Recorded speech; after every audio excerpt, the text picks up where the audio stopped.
50 ปีแห่งการเติบใหญ่ขยายตัวของสาธารณรัฐประชาธิปไตยประชาชนลาว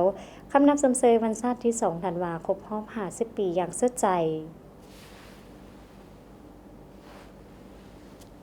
สบายดีท่านผู้ชมที่เคารพมาพบกันและยานี้ก็อยู่ในท่ามกลางบรรยากาศที่บรรดากระทรวงองค์การได้ฝึกซ้อมอย่างสวนสนามเพื่อเกี่ยมพร้อมสวนสนามเฉลิมฉลองวันชาติที่ 2 ธันวาคมครบรอบ50 ปี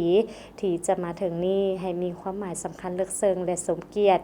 วันที่ 2 ธันวาคมก็เป็นอีกวันหนึ่งที่มีความหมายสำคัญของชาติลาวก็คือของประชาชนลาวบรรดาเผ่าเป็นวันแห่งชัยชนะอันยิ่งใหญ่ในประวัติศาสตร์แห่งการต่อสู้ของชาติลาวและแม่นวันที่ประชาชนลาวบรรดาเผ่าได้มีอิสรภาพได้เป็นเจ้าของประเทศชาติอย่างแท้จริงและยังทำอีกของรายการนี้จะให้ทานไปรับชมพิธีแถลงข่าวผลสำเร็จของประชุมใหญ่ผู้แทน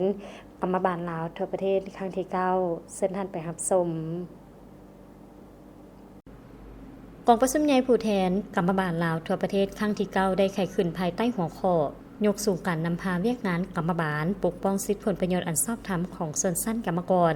พัฒนาฝีมือแรงงานให้เข้มแข็งรอบด้านติดพันกับการสร้างเศรษฐกิจเอกราชเป็นเจ้าตนเองในระยะใหม่มีผู้แทนเข้าร่วมกองประชุมทั้งหมด518สหายหญิง111สหายผู้แทนสมบูรณ์เข้าร่วมทั้งหมด388สหายหญิง87สหายซึ่งเป็นตัวแทนให้แก่สมาชิกกรรมบาลในทั่วประเทศจำนวน 211,092 สหายหญิง 99,531 สหายและมีแขกรับเชิญเข้าร่วม130สหายหญิง24สหายเพื่อยั่งยืนถึงผลสำเร็จกองประชุมใหญ่ผู้แทนกรรมบาลลาวทั่วประเทศครั้งที่9สหายเลชญพรกรรมการส่วนกลางภาคประธานคณะบริหารงานส่วนกลางสหพันธ์กรรมบาลลาวได้กล่าวว่ามื้อนี้ข้าพเจ้ารู้สึกเป็นเกียรติและภาคภูมิใจเป็นอย่างยิ่งที่ได้ตั้งหน้าให้แก่คณะบริหารงานศูนย์กลางสหพันธ์กรรมบาลลาว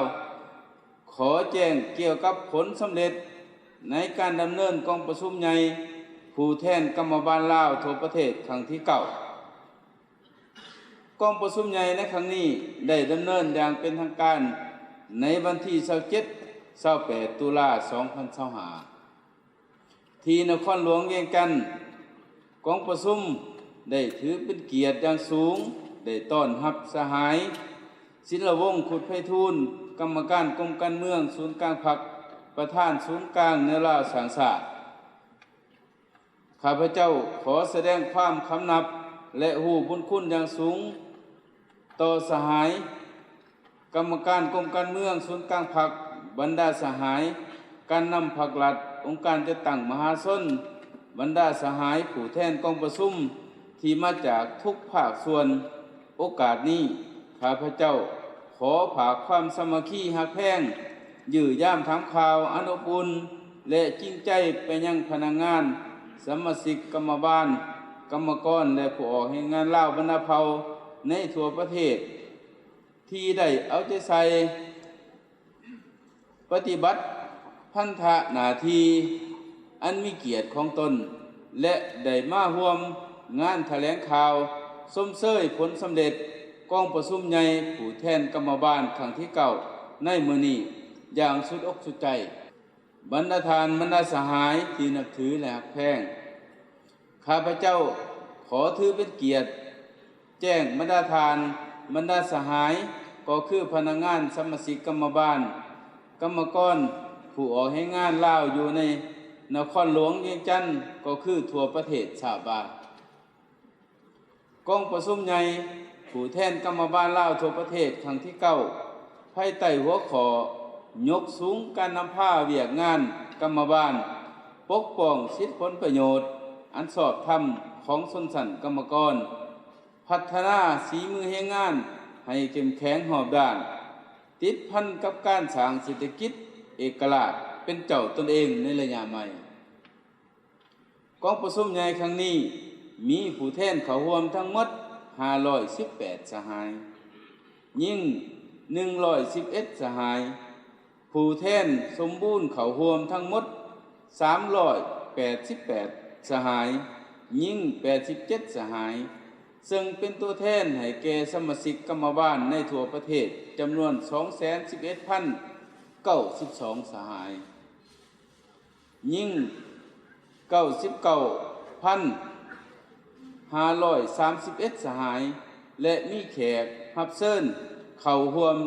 130 สหายยิ่ง24 สหายบรรดาผู้แทนกองประชุมใหญ่ได้พร้อมกันยกสูงความรับผิดชอบและสุมสติปัญญาใส่การค้นคว้าประกอบความคิดความเห็นอย่างลึกซึ้งทั้งเป็นการยั่งยืนถึงความตัดสินใจอย่างสูงของคณะบริหารงานศูนย์กลางสหพันธ์กรรมบาลลาวในการสืบต่อนำพาสีน้ำหอบด้านเพื่อพัฒนาการจัดตั้งกรรมบาลในการเป็นตัวแทนปกป้องสิทธิและผลประโยชน์อันชอบธรรมของสมาชิกกรรมบาลและผู้ออกให้งานเฮ็ดให้กองประชุมใหญ่ดำเนินไปด้วยบรรยากาศอันพดพื้นและมีผลสำเร็จอย่างจบงาม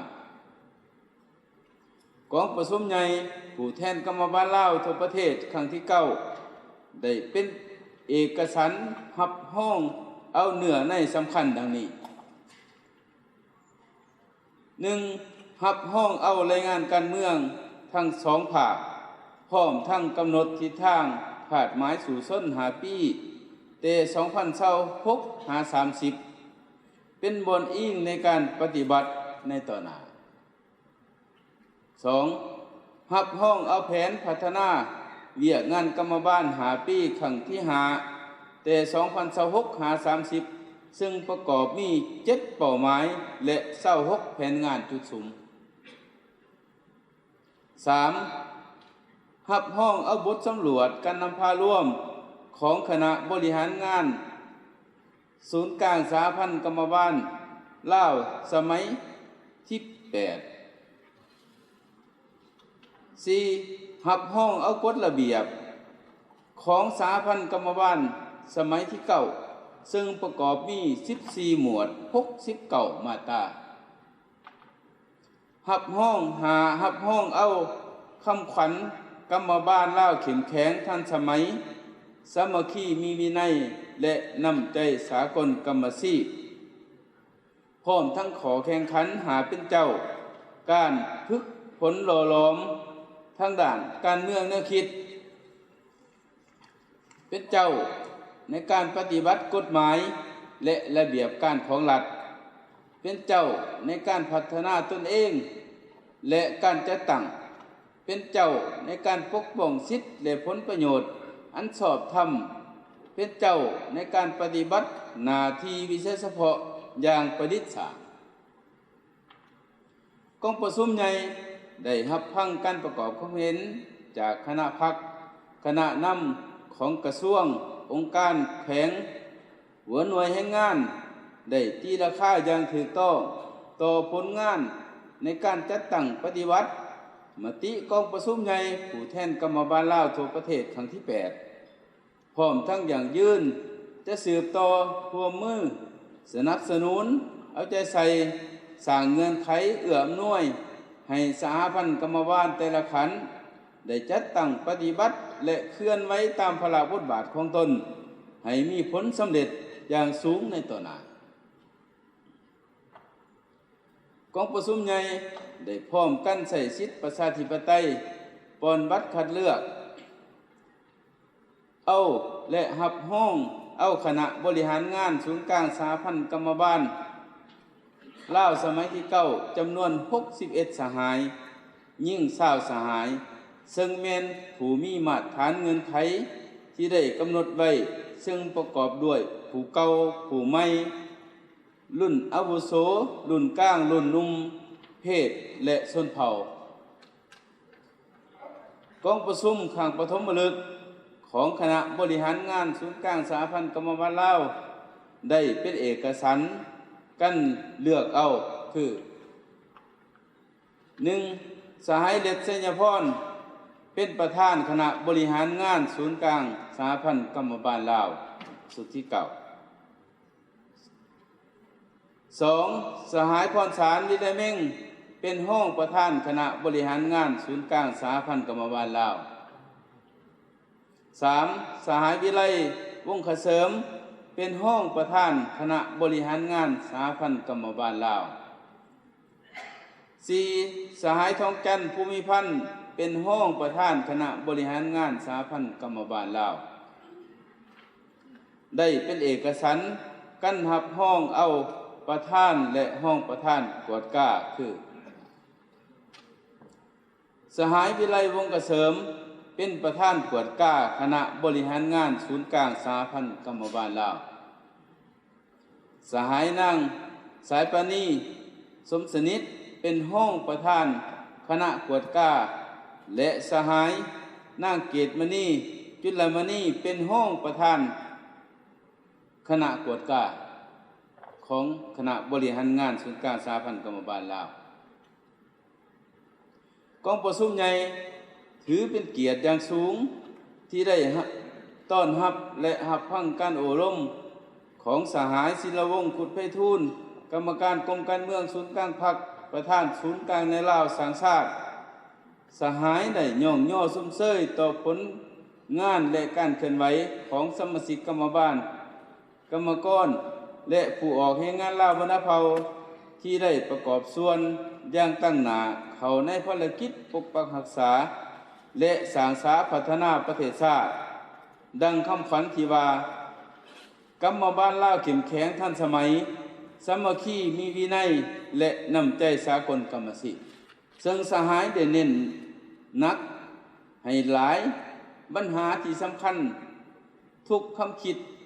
คำเห็นของสหายล้วนแต่เป็นผิดชี้นำให้แก่การจัดตั้งปฏิบัติเวียกงานกรรมบาลในต่อหน้า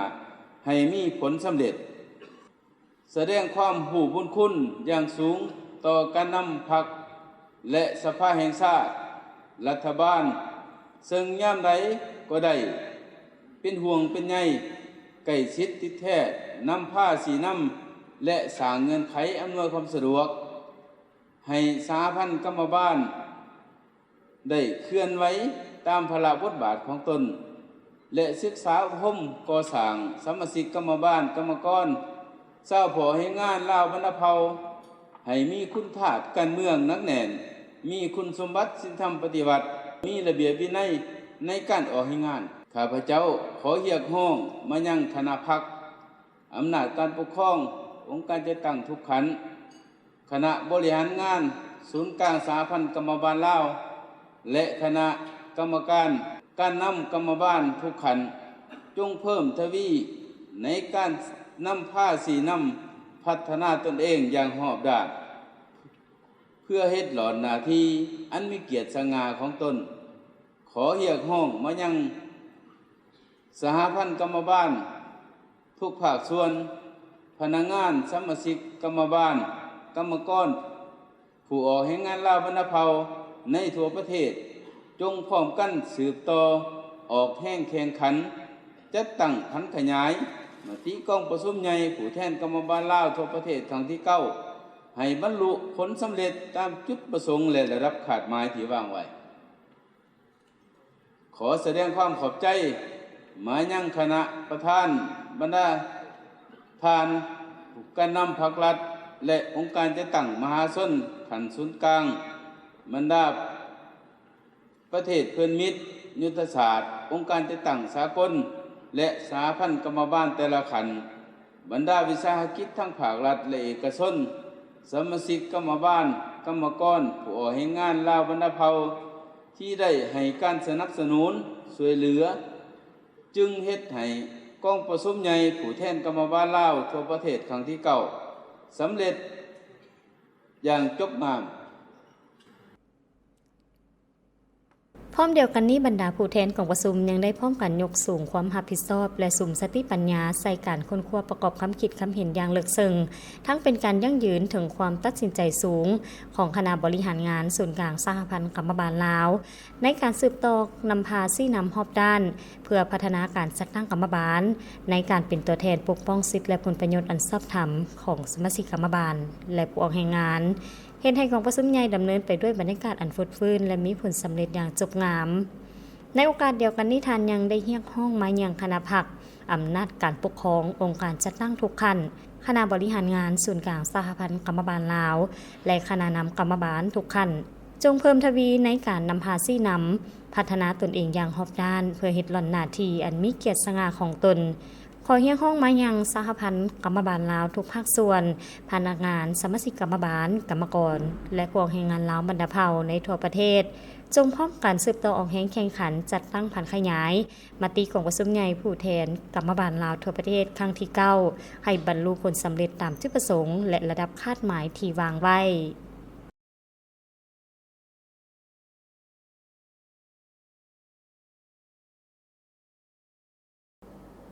ท่านผู้ชมมาพบกันและยานี้ก็จะมาเฉลยคำตอบสำหรับคำถามที่ได้ถามไปในวันเสาร์ที่ผ่านมาก็มีอยู่ว่าประธานศูนย์กลางสหพันธ์กรรมบาลลาวคนปัจจุบันมีชื่อว่าแนวใดคำตอบก็แมนท่านฤทธิ์สัญญพลก็แมนประธานศูนย์กลางสหพันธ์กรรมบาลลาวคนปัจจุบันเนาะท่านผู้ชมสำหรับท่านใดที่ยังตอบบ่ถูกก็บ่เป็นหยังพวกเรายังมีคำถามให้ท่านได้ตอบเติมอีกในท้ายรายการต่อไปรับชมสิ่งดีๆจากทางรายการคัดสะกร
ขอเชิญชวนให้สมาชิกกรรมบาลกรรมกรและพวกแรงงานในขอบเขตทั่วประเทศจงเข้าขันออกแข่งขันสร้างกระบวนการคำนำขับต้อนของวัดซุ้มใหญ่ผู้แทนสหพันธ์กรรมบาลลาวทั่วประเทศครั้งที่9ที่จะไขขึ้นในตอนนี้ให้เป็นกระบวนการสุดฟื้นและควบคุม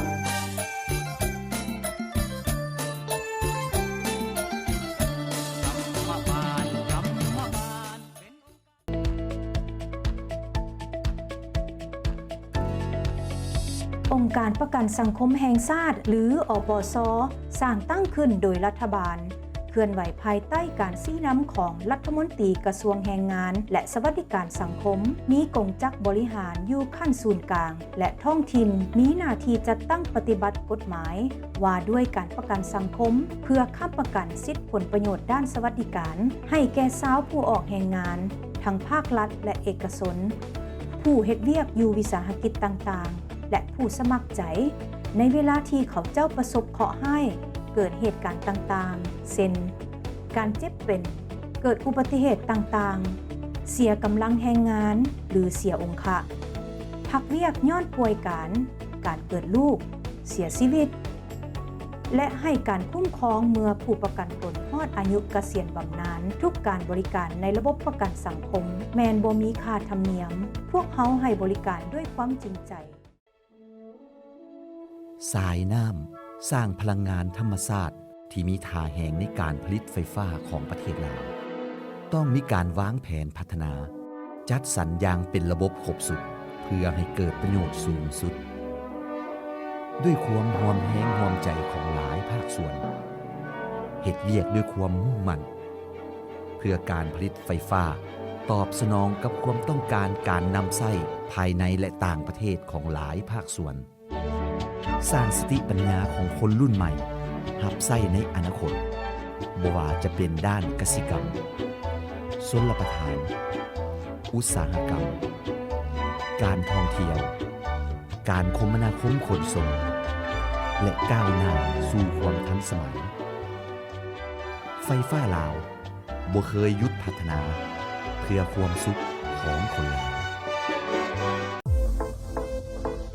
สถาบันการเงินจุลภาคที่บ่รับเงินฝากสมหวังทันใจ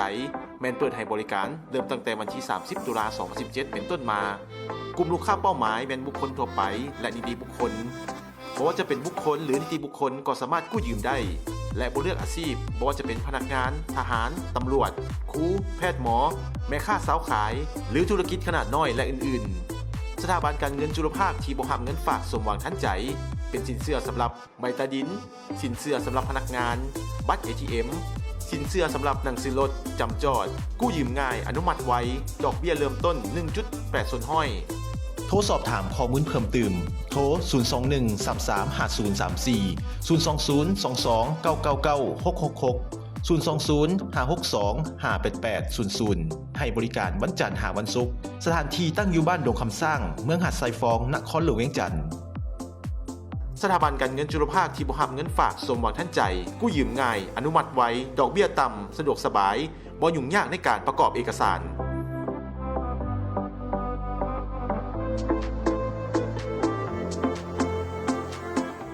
ศูนย์กลางสหพันธ์กรรมบาลลาวมีเบอร์สายด่วนให้คำปรึกษาทางด้านแรงงานให้แก่กรรมกรผู้ออกแรงงานและผู้ใช้แรงงานโดยบ่เสียค่าผ่านโทรศัพท์หมายเลข1512ท่านสามารถปรึกษาและสอบถามข้อมูลเพิ่มเติมได้ในวันจันทร์หาวันศุกร์หรือจะเข้ามาห้องการศูนย์กลางสหพันธ์กรรมบาลลาวสหพันธ์กรรมบาลแขวงสหพันธ์กรรมบาลเมืองในวันและเวลาราชการ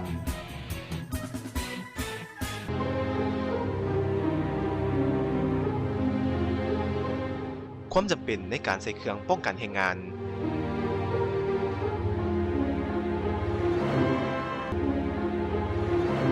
การออกแรงงานที่ปลอดภัยต้องใส่เครื่องป้องกันแรงงานทุกครั้งการออกแรงงานที่บ่ใส่เครื่องป้องกันแรงงานอาจก่อให้เกิดอุบัติเหตุและพยาธิอาชีพตามมาด้วยความห่วงใยจากศูนย์กลางสหพันธ์กรรมบาลลาวการปกป้องทางสังคมหมายถึงการสามารถเข้าถึงการบริการด้านสาธารณะต่างๆของทุกกลุ่มคนในสังคมเข้าถึงสิ่งอำนวยความสะดวกต่างๆที่รัฐบาลจัดขึ้นเช่นการรักษาสุขภาพการศึกษาสวัสดิการ และสิ่งอำนวยความสะดวกที่จำเป็นต่อการดำรงชีวิตของประชาชนบรรดาเผ่าการปกป้องทางสังคมแมนการพัฒนาที่มีหลายรูปแบบหรือเป็นวงจรชีวิตหนึ่งที่เกี่ยวข้องกับการดำรงชีวิตของทุกคนแมนวิธีการพัฒนาพื้นฐานโครงสร้างสาธารณประโยชน์โดยรัฐบาลการให้สวัสดิการแรงงานการสนองการอุดหนุนรายรับให้กับผู้ทุกข์ยากผู้ด้อยโอกาสการสนับสนุนข้อมูลข่าวสารทางด้านแรงงานการสร้างให้มีวิกฤตงานทำรับประกันการปิ่นปัวสุขภาพที่จำเป็นขั้นพื้นฐานที่มีคุณภาพและค้ำประกันรายได้ของสาวผู้แรงงานระยะท้ายของรายการมาฮอดตอนนี้เวลาก็ใกล้จะสิ้นสุดลงแล้วขอเชิญชวนให้สมาชิกกรรมบาลกรรมกรและผู้ออกแรงงานสร้างกระบวนการค้ำนับรับต้นวันสถาปนาสาธารณรัฐประชาธิปไตยประชาชนลาวก็คือวันที่2ธันวาคม1975 2ธันวาคม2025ครบรอบ50 ปีวันคล้ายวันเกิดประธานไกรสอนพรหมวิหารวันที่13ธันวาคม1920 13ธันวาคม2025ครบรอบ105 ปีที่จะมาถึงนี้ให้มีความหมายที่สำคัญเลิกซึ้งท่านสามารถติดตามรายการของพวกเราได้ผ่านทาง Facebook และ YouTube สื่อกรรมบาลลาวได้อีก1ช่องทางแล้วท่านผู้ชมสำหรับกิจกรรมถามตอบในท้ายรายการมื้อนี้คำถามก็มีอยู่ว่าประธานไกรสอนพรหมวิหารเกิดอยู่บ้านเมืองและแขวงใดท่านใดที่รู้คำตอบแล้วก็โทรมาตอบกับศิลไมย์ได้ที่เบอร์020 77977521มาฮอดนี้ก็ต้องขอลาทานผู้ชมไปเพียงเท่านี้สบายดี